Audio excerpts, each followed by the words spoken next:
Hi guys, and welcome back to my channel. Thank you so much for watching.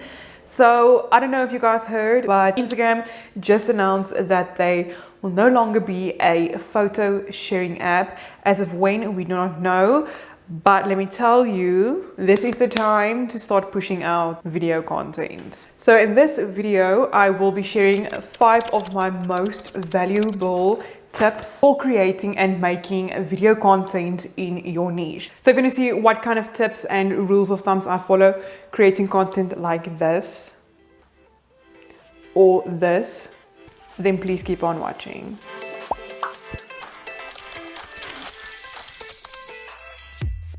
So it's kind of like a no-brainer that your Instagram pictures are not doing as well as your video content, basically reels, IGTVs and 1-minute videos. And that is because obviously TikTok, and I mean, I've kind of seen it coming. If you scroll past a video, that is most probably going to caught your eye rather than a picture. So the first tip that I can give you is obviously to use what you have, whether that is a phone or a camera. I mean, if you already have a camera, you can totally use that. But I mean, everyone has a phone or some sort of device that can record. So why not use that, utilize it to your full potential. If you guys would like a kind of separate video on how to film on a phone, you know, with the settings, the basics like that, please do let me know in the comments. I would love to, you know, kind of delve into that as well. Definitely say that you need to start investing in a tripod if you want to, you know, do more like reel-based videos or even any video, just to kind of have that stable type of content that you need. Because when content is a little bit of, you know, shaky and everything like that, people will tend to scroll past. And that actually takes me to the second tip, and that is to have real good quality in your videos. Like, I know a lot of advice, like filming advice channels, tell you to film in very high quality, and you guys, that is the truth. You need to start filming at least in 720p or up. I mean, there's phones that can film in 4K. Why not utilize it? Yes, you're gonna probably need more space on your phone, but you gotta do what you gotta do. So start filming in 720p and up. That's really going to elevate your content. It's going to make your content so much more crisp. And when your content is super crisp, high quality, and obviously all of the other tips that I'm going to give you, it's really going to hold their attention and really keep them on your video, keep them on your platform. And that is going to tell Instagram and the algorithm that they want to start pushing your video more and more towards other audiences, things like that. So if you have a phone and you are filming on your phone, most phones can film in 4K, and you need to start using your back camera. So much more crisp and clear. And also remember to clean your camera, your back camera, because sometimes we touch our phones, and I know then a lot of you are going to kind of complain, say that, okay, but I can't see myself when I'm filming content, and it's kind of a struggle. I've been there, I've done that, I've done the, you know, kind of mirror in front of the phone thing, and I'm here to tell you guys there's actually an app called Lonely Screen that you can download. I will have the link down in the description. That is going to act as a mirroring screen, so you will be able to use your tablet or your iPad or whatever that you have, a computer, whatever, as a kind of viewfinder to see yourself when you are recording and creating content with your phone. And then moving on to like kind of like the second part of this tip is you need to start filming in vertical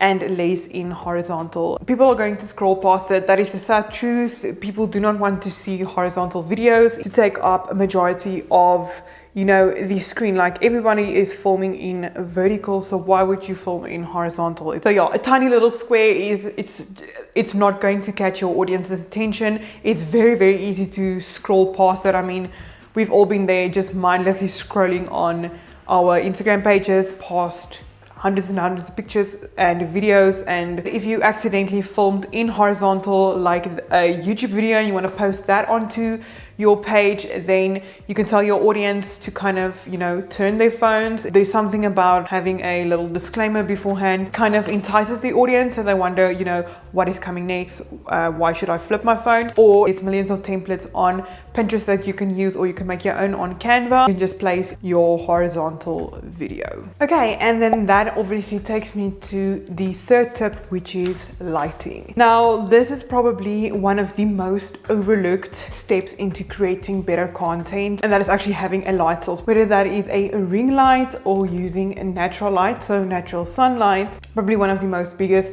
and important boxes to tick off when creating content. When there's bad light, people tend to kind of scroll away. And again, use what you have. If you have a ring light, use your ring light. If you have great sunlight, like a room where there's a big window and you can utilize that, then do that. Also, kind of in the same category of light is to check your background, to make sure that your background is not distracting from you, whatever kind of message you're trying to portray. So when you are filming with a ring light or with a window, you have to make sure that you are facing the light and that you're not kind of facing away from the light. So I currently have a ring light on this side of my face, as well as the window on this side of my face, so it's kind of evenly lighting my face. So if I had to put off the ring light, only this side of my face will be lit, but when I light it, my face is a little bit even lit. So you'll make sure that you face the light. Bad light equals a click off, and good lighting keeps your audience enticed. And that kind of brings me to tip number 4, is actually how to keep your audience engaged, not just with filming in a higher quality and having good light, but actually on what you are filming. What is the content that you are filming? Whatever your niche is, I would say the first thing that you want to do is kind of either showing your face or showing the product or skill or whatever you are about to promote. So you have to introduce whatever is the kind of object of the video, you have to introduce to your audience so that they know, what is this about. So while you are introducing yourself, try to use movement whether it's your body moving into the frame of the shot or actually using the camera, panning past your products or whatever you are about to film for the video content that you're doing. Start incorporating movement, because that is going to keep your audience, that's going to be more visualizing, more pleasurable to the audience's eye. And also just make sure that it's nice in focus and that you are stable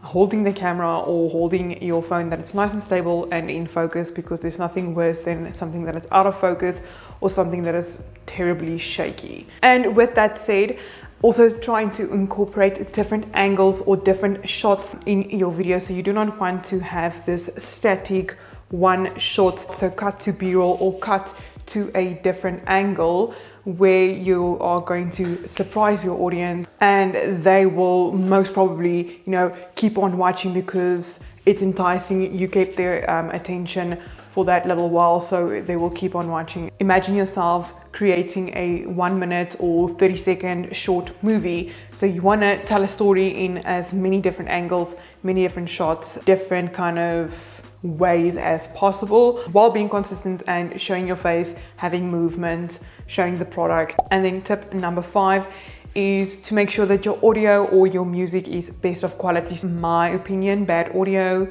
is worse than having bad visuals. So make sure that your audio is good. If you are doing a voiceover, make sure that the voiceover is nice and crisp. If you are going to use just music, then a little tip that I usually go for, or like a rule of thumb that I like to go for, to cut with the beat of the music. So let's say you are showing off a product and you want to change angles or change shots or whatever, is you can actually use the beat of the music, or as soon as the rhythm changes in the music, you can kind of use that as a blueprint for how you're going to cut your video. So I usually either look for a song that will match my video, or if I discover a song, I will kind of see what kind of content matches with the song.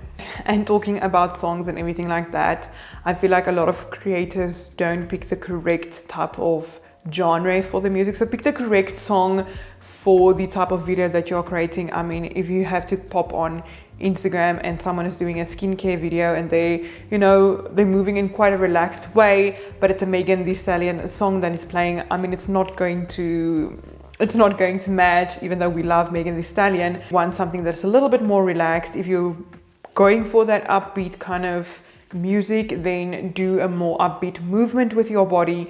Use your body in a more energetic way than in a kind of like relaxed way. And that is all for the tips that I have. I hope these tips can help you guys into creating better content. Let me know down in the comments if you guys want to see more type of Instagram related, video related content, and if you want to see how I create content on my phone. Thank you so much for joining me in this video, and I hope to see you guys in my next video. Bye guys. Mwah.